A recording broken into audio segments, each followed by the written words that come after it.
tous, bienvenue dans l'émission Carrefour, votre magazine santé. Heureux de vous retrouver ce soir. Il n'y a pas de science ou de vertu qui vaille une goutte de sang, écrivait Honoré de Balzac. Ce qui nous emmène droit ce soir à parler du sang, notre sang, le sang comme véritable élixir de vie. Le sang est un produit rare et précieux. Il est une source de vie indispensable pour soigner un patient lors d'un acte chirurgical ou dans la prise en charge d'une pathologie. Le sang est un fluide vital complexe qu'il faut savoir décoder et analyser pour l'utiliser de manière sécurisée et adaptée dans tout processus de soin. Le sang est aussi directement associé à sa couleur, le rouge. Mais savez-vous d'où lui vient cette teinte et comment notre corps fabrique-t-il le sang? Quelle en est la composition? Ou bien peut-on en fabriquer artificiellement? Il y a bien une explication rationnelle à ces multiples interrogations. Nous vous invitons donc dans cette émission à un passionnant voyage à la fois scientifique, anecdotique et symbolique avec le docteur Emilia Bokilo-Dia, directrice générale du CNTS, le Centre national de transfusion sanguine. Elle va nous parler du don du sang, de l'importance du sang et du rôle crucial du sang dans notre organisme.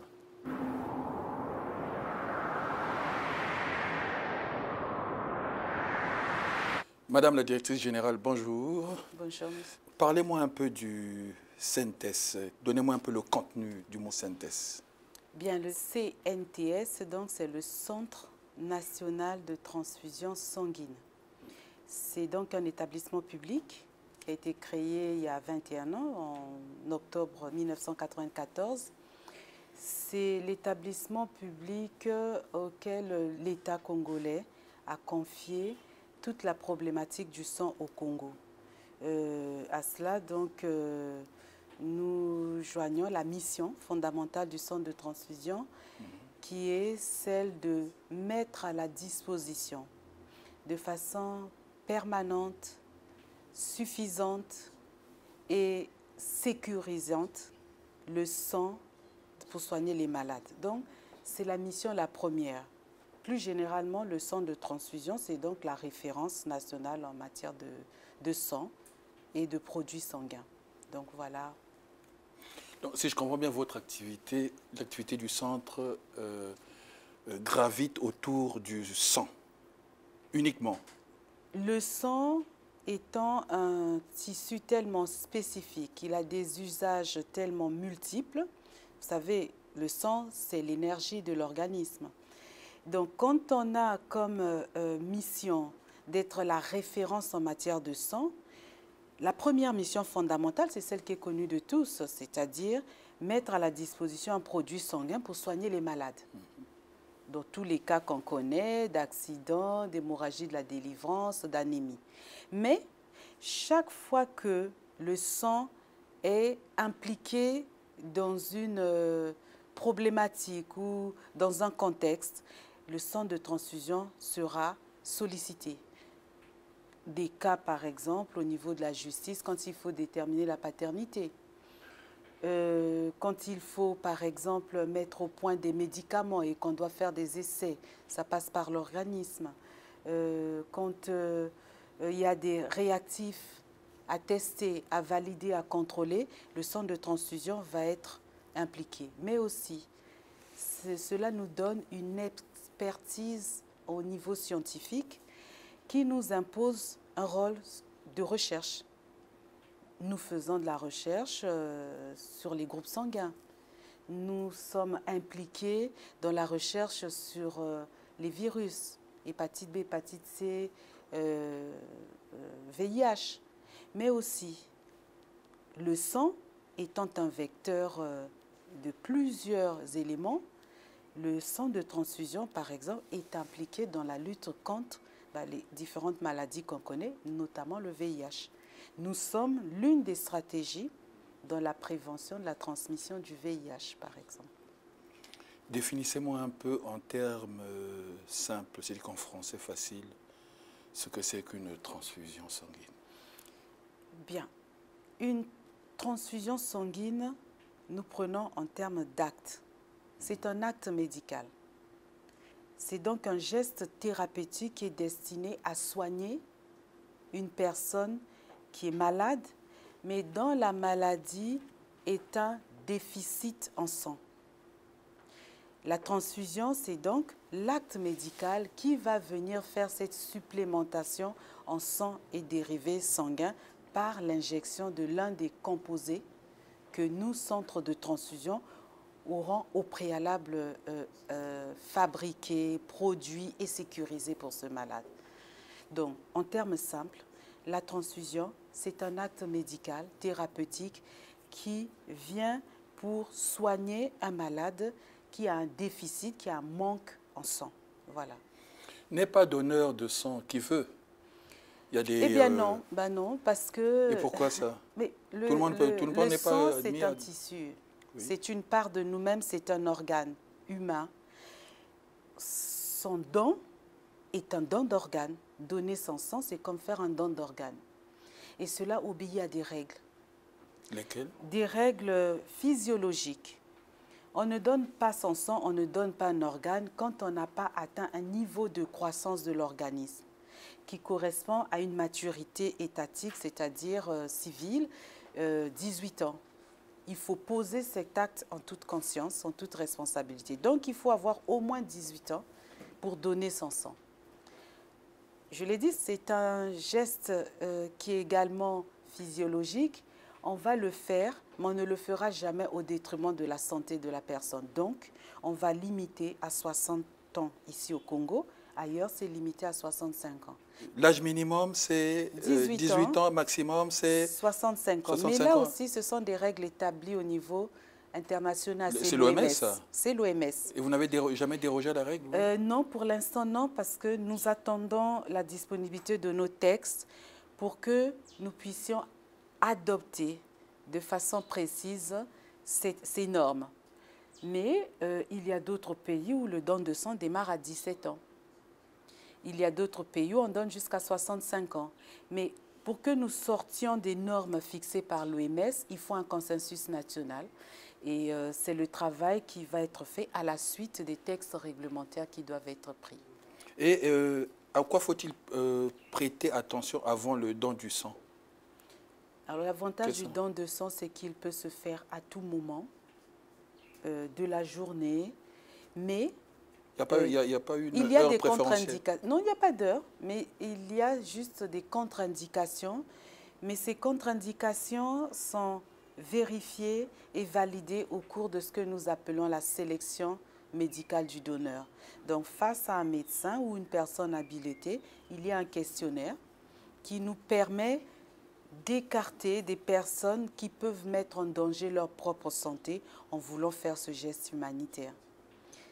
Il y a par exemple une femme enceinte, on ne va pas la prélever.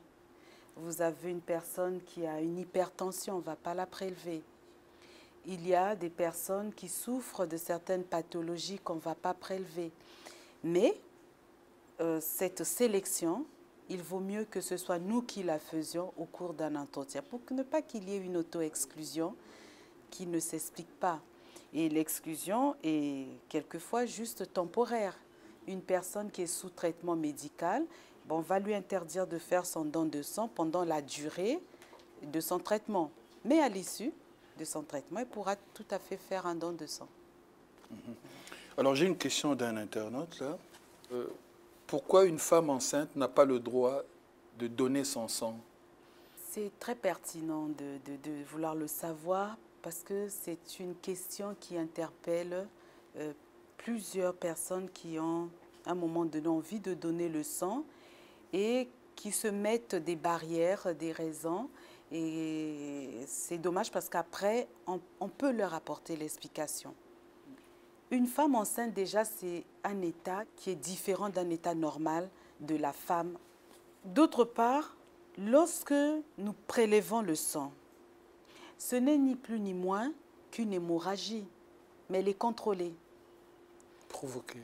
Elle est provoquée, ça donne un côté douloureux, ça donne un côté accidentel. Non, c'est nous qui déclenchons l'hémorragie.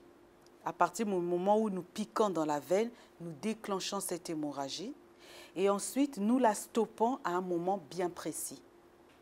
Et la quantité de sang qui est prélevée tient compte des paramètres biologique de la personne. C'est au cours de cette sélection médicale que le médecin, en regardant le poids, la taille, d'autres raisons, va décider que pour tel donneur, nous allons prélever 350 millilitres. Il faut savoir qu'on ne prélève jamais moins de 250, on ne prélève jamais plus de 500 millilitres. L'organisme a 3500 millilitres. Donc, on ne met jamais en difficulté une personne qui est venue donner son sang. Donc, la quantité prélevée, le début et la fin du prélèvement, ainsi que les modalités de suivi, tout est fixé de telle sorte que lorsqu'on sort du don de sang, on n'a pas d'effet secondaire. Alors, vous imaginez qu'une femme enceinte qui a en elle-même un être humain qu'elle est en train de nourrir avec son organisme, elle est déjà fragilisée par cela, eh bien, nous n'avons pas à la prélever parce qu'une femme enceinte également est déjà anémiée suite à sa grossesse. Donc, c'est une contre-indication temporaire.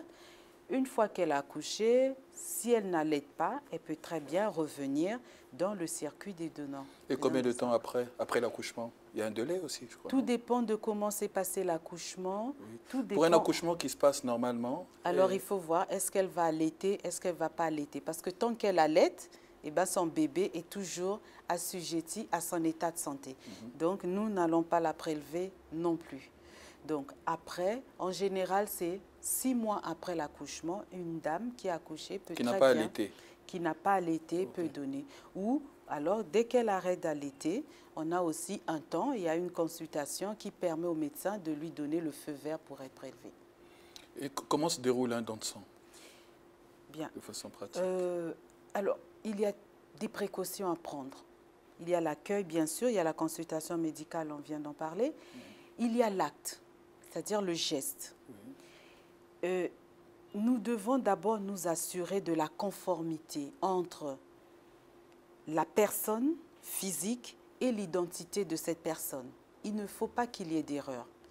Donc, il y a d'abord, en première phase, installer la personne sur le fauteuil de prélèvement, mais surtout et ensuite vérifier son identité, puisque à cette identité sera collé un numéro, une identification anonyme pour le respect de l'éthique du don. Donc la technicienne, l'infirmière va valider que la personne qui est assise dans le fauteuil correspond bien à l'identité qui est déclinée. Une fois que c'est fait, eh bien, il y a, comme pour tout prélèvement sanguin, l'asepsie, donc la désinfection du point d'inoculation. Donc, on désinfecte la peau. On a une poche de sang qui est dans un emballage stérile avec une aiguille stérile à usage unique.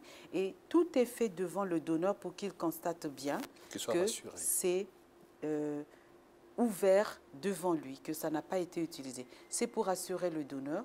Et en pic, on attend la durée qui est prévue par le médecin, la quantité prévue, on arrête le prélèvement et on surveille. La personne doit être surveillée puisqu'il y a une perte sanguine qui a eu lieu et en fonction des individus, les réactions sont imprévisibles, elles sont contrôlables, souvent elles sont anodines, on surveille et ensuite la personne est appelée à prendre une petite collation de réconfort et qui nous permet aussi de continuer cette surveillance avant de libérer la personne. C'est un geste qui dure un quart d'heure, pas plus. Le prélèvement ne doit pas dépasser les 10 minutes, sinon le sang n'a pas toute la qualité requise. Peut-on prendre le volant après un don de sang? Ah oui, tout à fait. C'est pas déconseillé? Non, parce que c'est tout l'objet de la consultation médicale. À partir du moment où le médecin a donné l'accord, ça veut dire que le médecin a regardé tous les contours, donc il n'y a pas de risque pour la personne qui donne le sang. Une fois prélevé, il y a cette période d'observation et la personne retourne, va vaquer à ses occupations. On ne lui demandera simplement qu'une chose, c'est de ne pas faire un sport intensif. S'il peut faire la marche. Dans les 24 heures, oui, il peut faire la marche. Mais pas la nature étant bien faite, tout le sang prélevé, sans aucun effort, l'organisme le restitue dans les 72 heures qui suivent. Ouais, c'est pas... Mais on va quand même demander à la personne de ne pas courir un marathon. Vous savez, dans d'autres pays, on n'a même pas de permission d'absence à demander à son travail pour aller faire un don de sang. Tellement le geste doit être gratuit, bien sûr, mais n'occasionne pas de difficulté pour la personne qui donne. Suivant l'éthique du don, on veut que le don soit absolument bénévole. Donc, la personne ne doit tirer aucun profit. Donc, l'altruisme, mais vraiment poussé à l'extrême. C'est la gratuité, quoi. La gratuité absolue. Donc, on va demander aux donneurs de faire leur don de sang sur leur temps de repos. Ah, d'accord. Sinon, non, sinon, on va prendre une permission, une gratuité des heures de travail. Ça veut dire que quelque part, on a monnayé son temps de travail pour aller le faire. Mais nous n'en sommes pas là encore ici. On a des distances à gérer. Et pourquoi le taux d'hémoglobine est-il mesuré? Cela fait partie de ce qu'on appelle les examens pré-don. Avant de donner son sang, il y a cette consultation médicale qui est clinique, oui, pour laquelle on prend également la tension, on mesure la température, les signes extérieurs. Mais nous allons prélever le sang. Et le sang a cette particularité d'être le transporteur de l'oxygène. Et ça se passe à travers l'hémoglobine. Si nous n'avons pas suffisamment d'hémoglobine, ça veut dire que le don de sang qu'on fera sera pauvre en oxygène. Or, c'est ce que nous attendons comme principe actif pour soigner les malades. La meilleure façon de le savoir, c'est d'analyser, d'évaluer ce taux d'oxygène, donc le taux d'hémoglobine, avant de faire le don. Pour deux raisons. Soit... L'opération dure combien de temps? C'est un test qui se fait instantanément. C'est un test pré-don. L'objectif, c'est quand un donneur vient, il faut lui prendre le moins de temps possible. Cela fait partie de ce qu'on appelle des tests rapides. C'est un test qualitatif. On va simplement voir que le donneur qui se présente n'a pas un taux d'hémoglobine inférieur à 12,5 grammes par litre, ce qui est la norme. Le taux normal, c'est 12,5. 12,5, on est dans la norme. Donc, si un individu a un taux inférieur à 12,5, nous n'allons pas prélever parce que nous risquons de mettre cette personne en difficulté. Et surtout, derrière, nous aurons un produit sanguin qui ne nous donnera pas l'efficacité transfusionnelle que nous souhaitons. Mais actuellement, au Congo, nous ne faisons pas ce pré-don parce que pendant longtemps, l'OMS avait jugé que ce n'était pas indispensable, que la consultation médicale, en regardant simplement le niveau de pâleur des muqueuses, pouvait donner une indication. C'était un marqueur, un indicateur à ce taux d'hémoglobine. Mais de plus en plus en Europe, où il y a un peu plus de moyens, dans un environnement qui le permet, on fait systématiquement. Certains pays d'Afrique également. Mais nous, il nous faut une étude qui va nous permettre de voir la nécessité de réintroduire ce test pré-don. Et quel type de dons existe-t-il et lesquels pratiquez-vous au CNTS?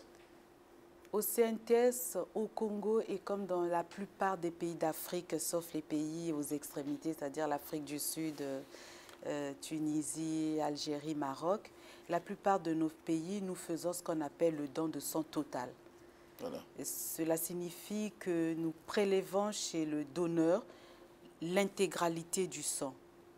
Et ultérieurement, nous faisons les séparations qui nous sont possibles. Mais dans d'autres pays, et c'est le souhait que nous, au niveau du Congo, nous avons émis, nous avons été écoutés par la tutelle et par l'État. Donc, prochainement, dans les nouvelles structures qui arrivent, nous aurons ce qu'on appelle la phérèse. La phérèse, c'est une technique, c'est une machine à laquelle est couplé le donneur. Et en fonction de ce que nous voulons, nous ne prélèverons chez le donneur que ce que nous souhaitons. On veut prélever des globules rouges parce qu'on a besoin de donner des globules rouges. Eh bien, la machine nous permet de prendre que les globules uniquement rouges. les globules rouges et de ne pas prendre le reste. Oui, oui. Si on a besoin de plaquettes, on ne prélèvera que des plaquettes. Si on a besoin de plasma, on ne fera. Donc, ce sont des prélèvements ciblés en fonction donc des besoins de la transfusion et en fonction des capacités du donneur qui est en place. Mais ce sont des prélèvements, des dons de sang bien spécifiques. Au lieu d'un quart d'heure pour un don de sang total, c'est jusqu'à 45 minutes parce que la machine travaille pour la séparation en même temps qu'elle fait le prélèvement. Voilà, pour le téléspectateur, essayez d'expliquer, parce que vous avez parlé de plaquettes, de plasma, tout ça, c'est les composants du sang. Oui. Alors pour nous profanes, le sang, c'est rouge, point. Maintenant, expliquez-nous un peu tout ce mécanisme-là. Le sang, pourquoi plaquettes, pourquoi plasma, pourquoi... Définissez-nous tout ça pour qu'on comprenne un peu. Le sang, je vous l'ai dit, c'est un tissu. Oui. Hein, c'est un tissu du corps humain. Hein, il est constitutif du corps humain. C'est un tissu qui est très complexe. Complexe dans sa composition, complexe dans sa fonction, dans ses fonctions, plusieurs. Et cela va donc de tous les éléments qui sont dans le sang. Quand nous prenons ce liquide, et que nous l'observons, que ce soit au microscope et même à l'œil, nous voyons que déjà, en le laissant se reposer, il y a deux phases. Parce que l'intégralité du sang baigne dans ce qu'on appelle le plasma. C'est le liquide principal dans lequel tous les éléments baignent. C'est lui qui permet la fluidité, c'est le plasma. Il est jaune.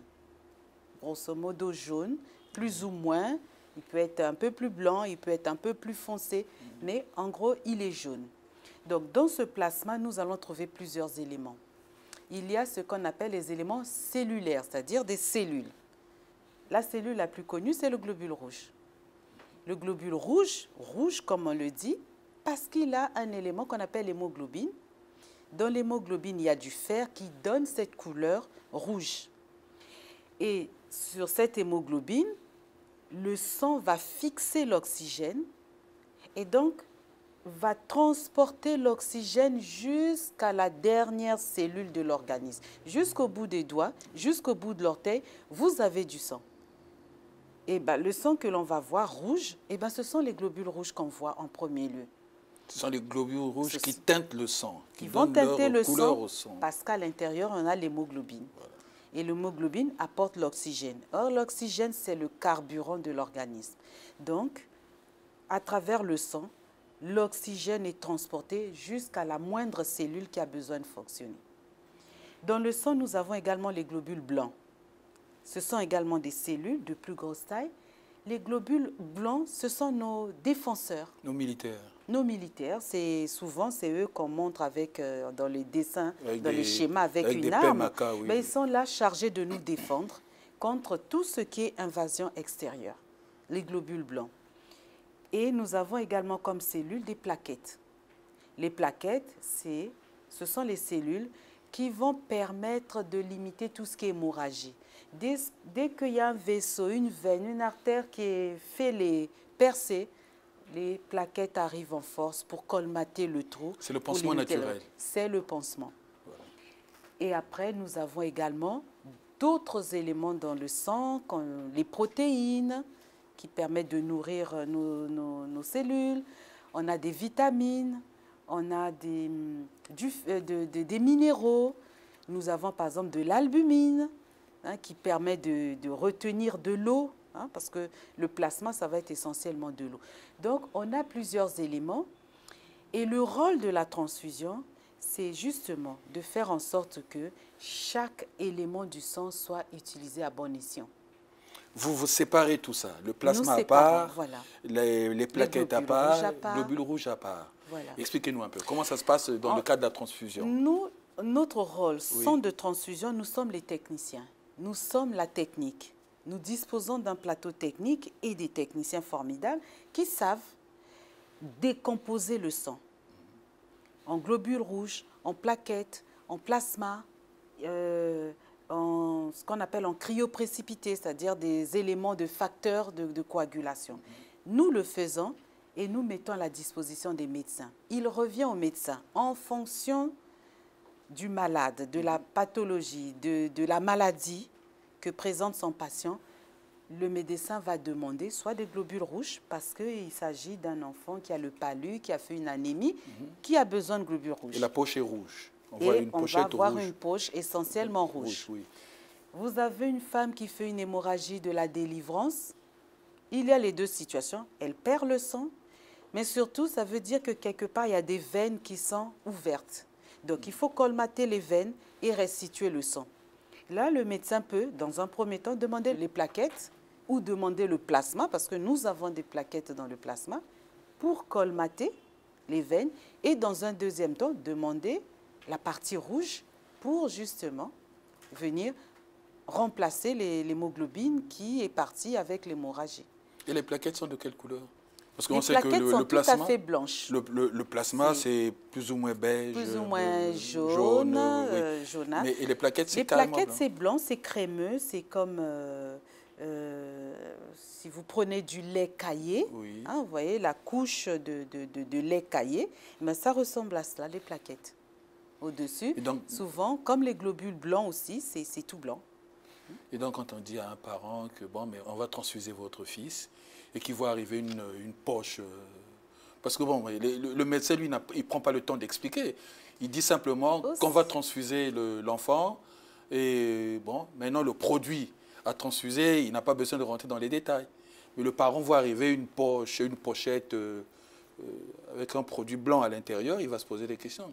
On va dire, ils sont en train de transfuser du lait à mon fils ou... Bon, non, mais mes confrères médecins expliquent.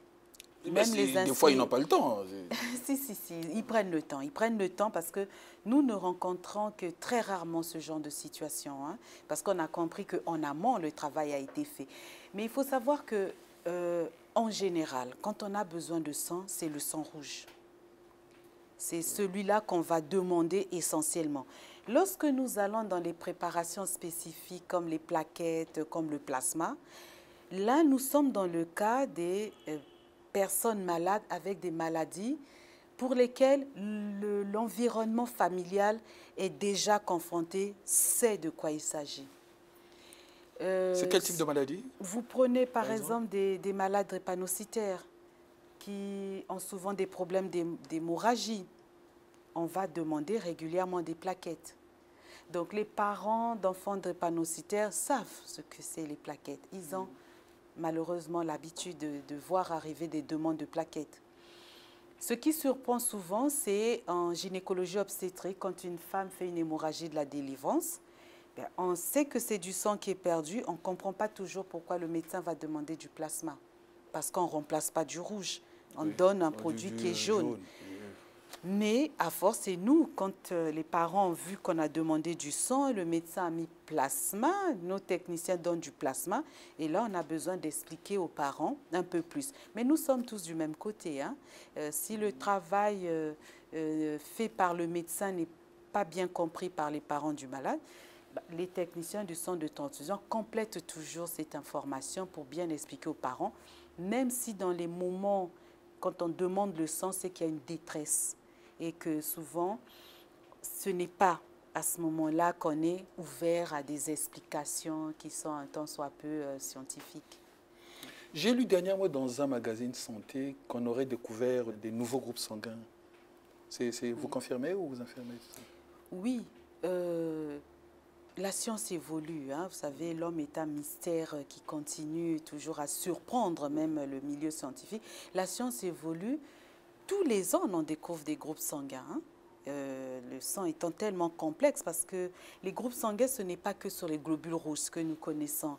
A, B, O0, D.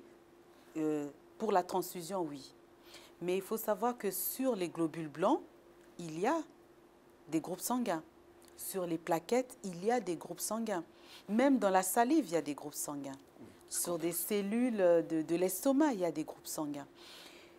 Tous les jours, les gens travaillent parce que la science évolue, parce que les possibilités de soigner les êtres deviennent tellement diverses, nombreuses et variées qu'on a besoin toujours de comprendre. Quand on fait une greffe d'organes, on ne se limite pas seulement au sang. On va également regarder les groupes sanguins au niveau des tissus, des cellules. Donc, on va en chercher tous les jours. On va chercher pour la compatibilité. Pour éviter les rejets. Donc, au niveau des groupes sanguins, si nous revenons aux groupes sanguins, aujourd'hui, on a plus d'une cinquantaine de systèmes de groupes. Il y a des systèmes où il n'y a que 2 unités. Vous prenez un système KEL, il n'y a que 2. Il y a petit KEL et grand KEL. Grand K, petit K. 2 éléments dans le système. Mais vous avez des systèmes comme un système MNS qui en a près d'une quarantaine de sous-groupes. Ce que nous faisons à la transfusion, nous sommes dans le système, ce qu'on dit ABO. Le premier système qui a été découvert... Les groupes principaux, quoi. Les groupes principaux, c'est le premier système qui a été découvert. C'est le système, le deuxième système le plus dangereux après le système Rhésus. Mais le plus dangereux pour la transfusion. Mais dans le système ABO, communément, nous savons qu'on a 4 antigènes qui font les groupes AB, AB et O. Mais, en réalité, on a des AX, AR, on a une multitude de groupes, mais qui n'ont pas vraiment un impact important en transfusion, raison pour laquelle nous ne les recherchons pas. Mais tous les jours, tenez-vous bien, il en est découvert des groupes sanguins. Quels sont les groupes les plus recherchés, les groupes sanguins les plus recherchés dans votre service? Bien, nous sommes un établissement, j'ai dit public, mais à caractère scientifique. Et également social, médical. Et quand on fait de la médecine et la santé, on a des références, on a des normes. La transfusion, qu'elle soit au Congo, en Afrique, dans le monde, est régie par des textes, par des normes. Nous travaillons sur les normes internationales. Les premières sont dictées par l'OMS. Ce sont des recommandations. Et les recommandations de l'OMS que nous appliquons ici au Congo exigent que nous ayons à rechercher pour tout produit sanguin les 4 groupes du système ABO, donc A, AB, B et O, et le système Rhésus, l'antigène D. C'est l'obligation. Compte tenu de la diversité biologique, nous allons ici au Congo jusqu'à rechercher ce qu'on appelle des phénotypes. Donc, le système Rhésus avec l'antigène D, mais d'autres antigènes qui sont pour nous également dangereux, qui sont recherchés ailleurs de façon systématique, mais nous les recherchons surtout lorsque l'antigène D n'existe pas, n'est pas présent.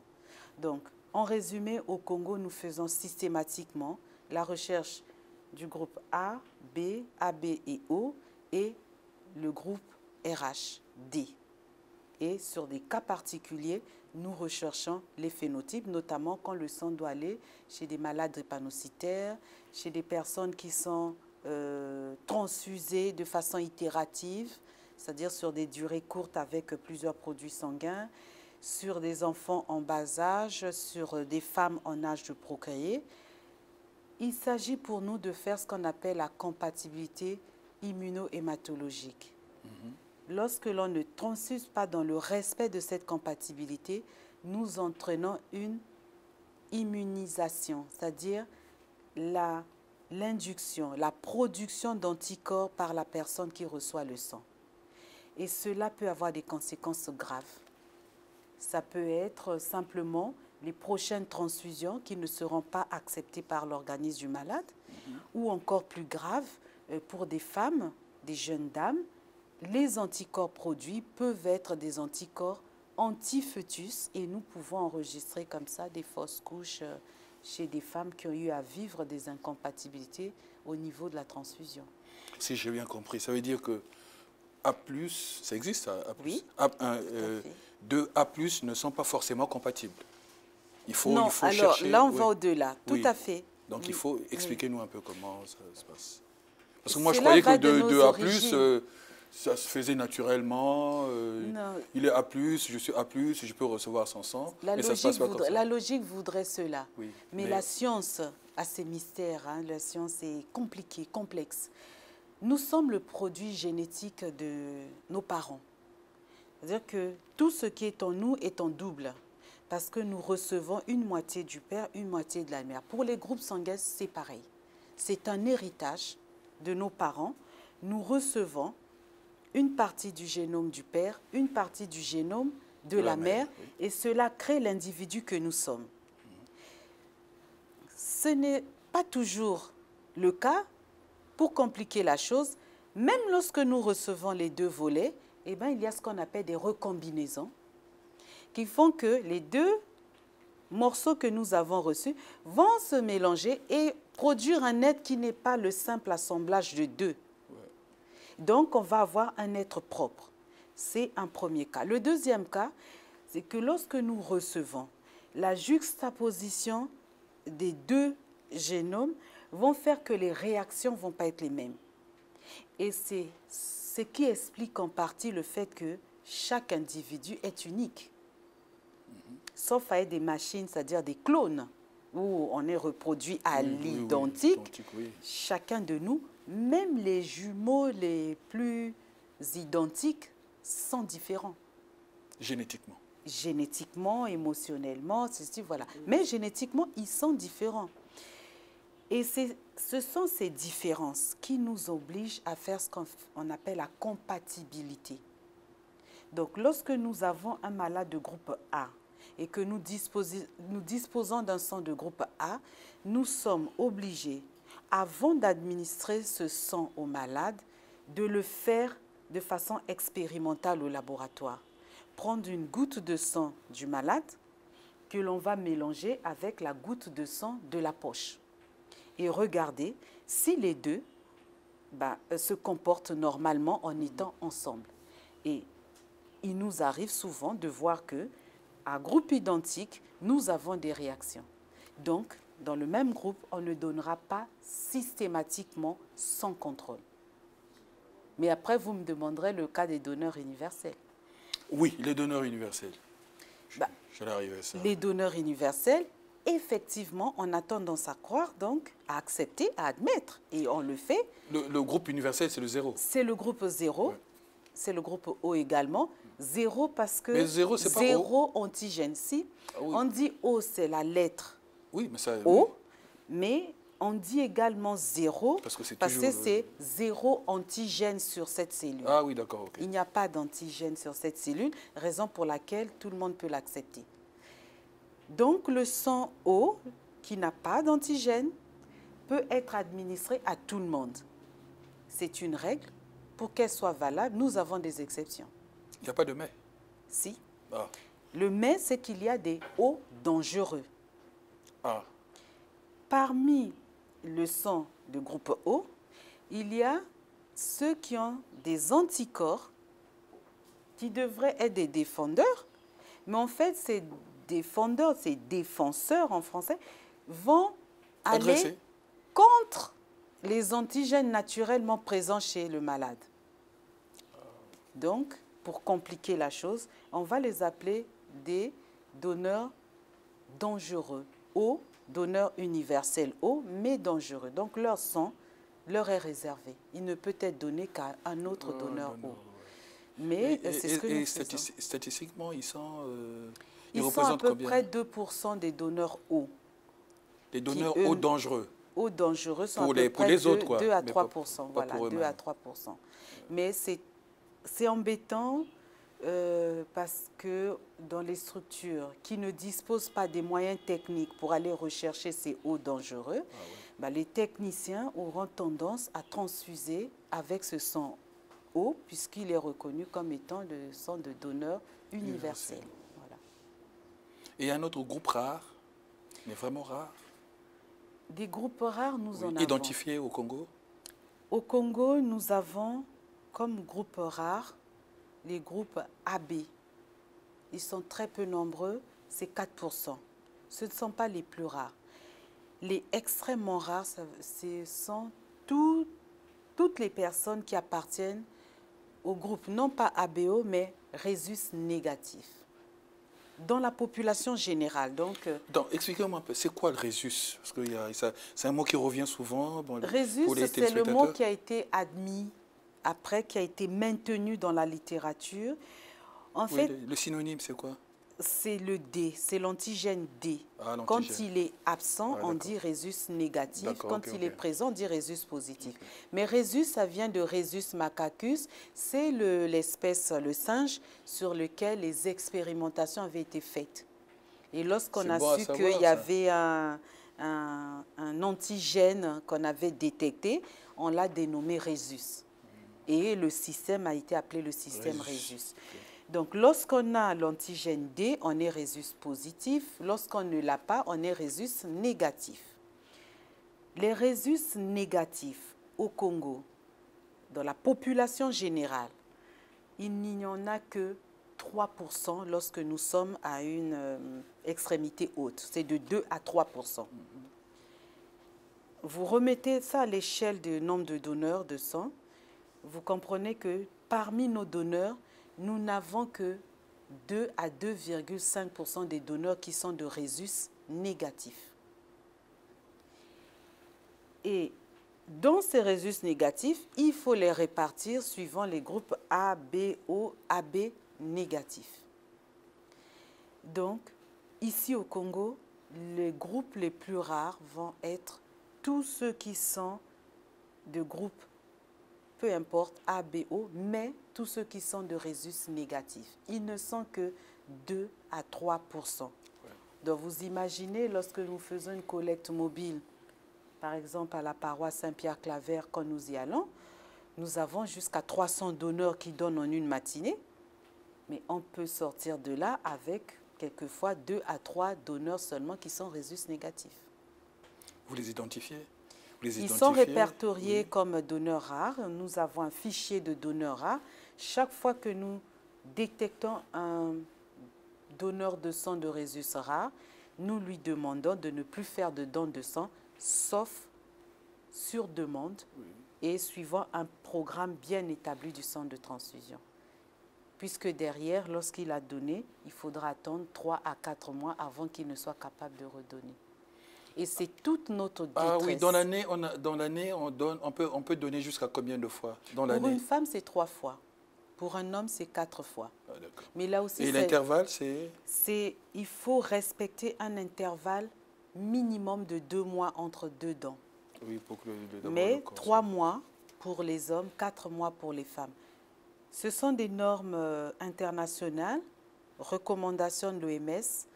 Nous les avons intégrées à notre politique nationale. Il nous reste à faire des études ici au Congo pour que nous puissions valider cela dans le contexte qui est le nôtre. En France, par exemple, l'intervalle n'est pas de 3 mois, il est de 2 mois. Et pourquoi? C'est dû à l'alimentation? Certainement. L'état de santé de la population, tout ça est pris en compte, le niveau économique, social. Donc, eux, en tenant compte des recommandations de l'OMS, ils ont fait des études, ils ont vu qu'on pouvait écourter le délai. Donc, ils ont réajusté les normes internationales par rapport aux besoins de sang qui prévaut là-bas parce qu'il y a des difficultés partout à avoir le sang. Le sang, on peut le conserver oui. Pendant combien de temps? Alors, mon hésitation est liée au fait que nous allons toujours revenir à la complexité de ce tissu qui est le sang. Oui. Chaque élément du sang a une durée de conservation qui va varier. Oui. Si vous prenez le sang total, c'est-à-dire la matière première brute telle qu'elle est prélevée, elle peut être conservée 35 jours. 35 jours.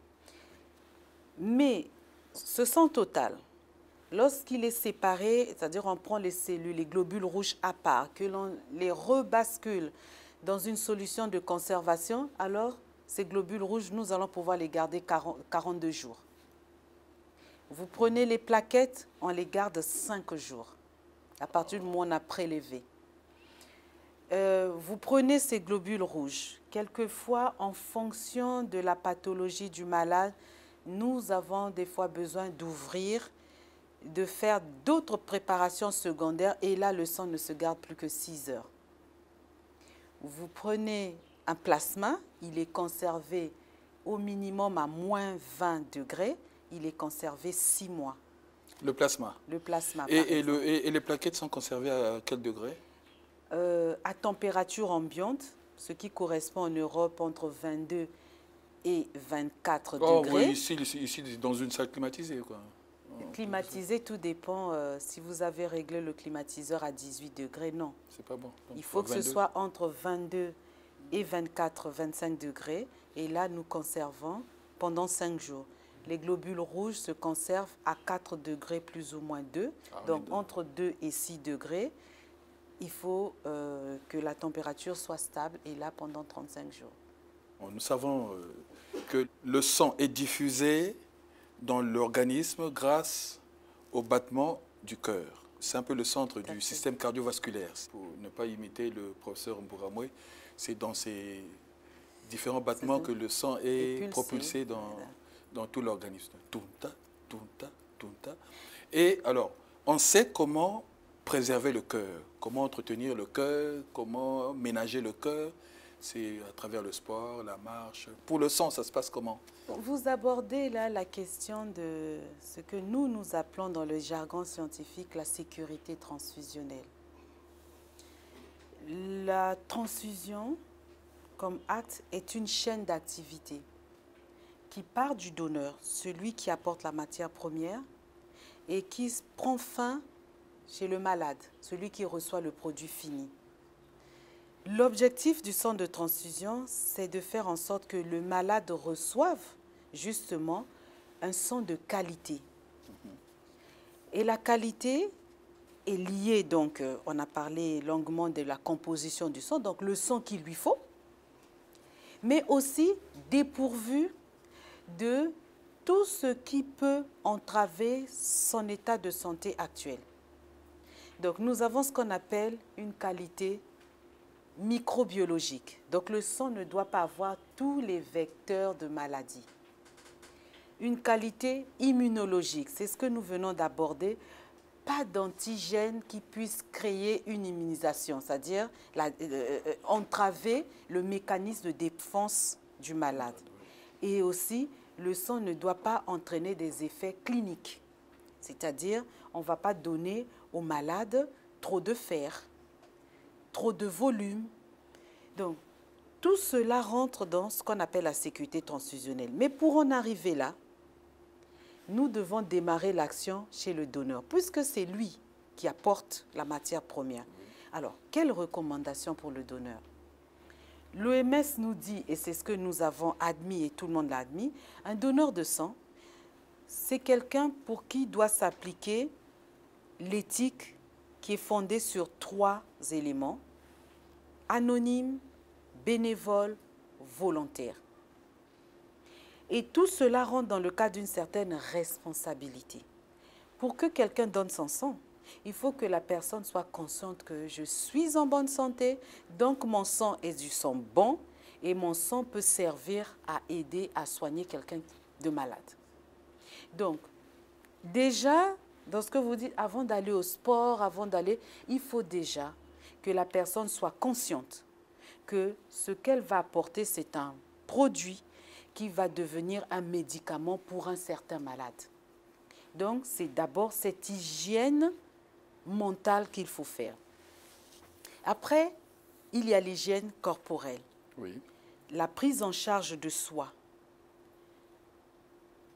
Faire du sport, manger correctement, vous êtes d'accord avec moi que c'est d'abord au bénéfice du donneur lui-même. Oui. C'est d'abord pour sa propre santé. Et tout cela va être pris en compte. Et au moment de passer la sélection médicale, en plus de valider cette hygiène de vie que le donneur a, nous allons lui administrer une hygiène, j'allais dire, médicale. On va lui poser des questions sur son état de santé, ce qu'il sait et ce qu'il ne sait pas. Et s'il ment? Le problème est là. Oui, c'est un fumeur. Il vous fait croire qu'il ne fume pas. Il boit beaucoup. Alors, ça veut dire que c'est quelqu'un de pas responsable. Mais bon, vous allez faire un irresponsable. Non, c'est là que nos médecins savent intervenir pour dire à la personne, quelle est votre motivation à donner le sang? Parce que nous le savons qu'il y a plusieurs personnes qui savent que nous faisons tous les dépistages. Oui. Ils peuvent venir donner leur sang pour bénéficier d'un dépistage. Et là, nous leur disons non. Parce que vous pensez pour vous faire un dépistage, mais ce que vous ne savez pas, c'est qu'un comportement à risque que vous avez eu va condamner la vie d'un innocent qui n'avait besoin que peut-être d'un peu d'hémoglobine pour réoxygéner son organisme. Donc, pendant l'entretien médical, il y a aussi cette conscientisation, cette mise devant ses responsabilités que nous, agents du centre de transfusion, nous faisons.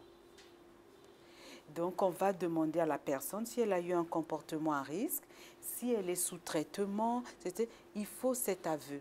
Mais il n'y a pas de stigmatisation du donneur. Nous devons mettre le donneur en confiance. C'est la raison pour laquelle, au niveau de l'OMS, on dit que le donneur doit être bénévole et volontaire. On imagine mal une personne qui vient bénévolement, c'est-à-dire donner son sang gratuitement, sans contrainte, viennent avec des idées, j'allais t'exprimer, dit de meurtre. Oui. Parce que lorsqu'on sait qu'on a un sang contaminé, qu'on vient le donner pour qu'il soit administré à autrui, ça veut dire qu'on met en danger la vie d'autrui. Et là, on relève du code pénal. Donc, on ne pense pas que les donneurs, quand ils viennent se présenter à nous, aient comme idée de faire du mal aux malades, d'autant plus que nous garantissons l'anonymat. Donc, ils ne savent même pas que le sang qu'ils donnent, ils ne savent même pas à quel malade il va être destiné. Peut-être qu'il va être destiné à un de ses parents proches, dont il ne connaît pas l'état de santé, mais nous, quand nous donnons le sang, nous ne savons pas, on a juste des numéros. On ne sait pas quel est l'individu qui a donné le sang. Donc, le donneur doit se mettre à l'abri de ce que ce sang peut lui revenir d'une manière ou d'une autre. Ou va revenir à son propre enfant, ou à son parent direct.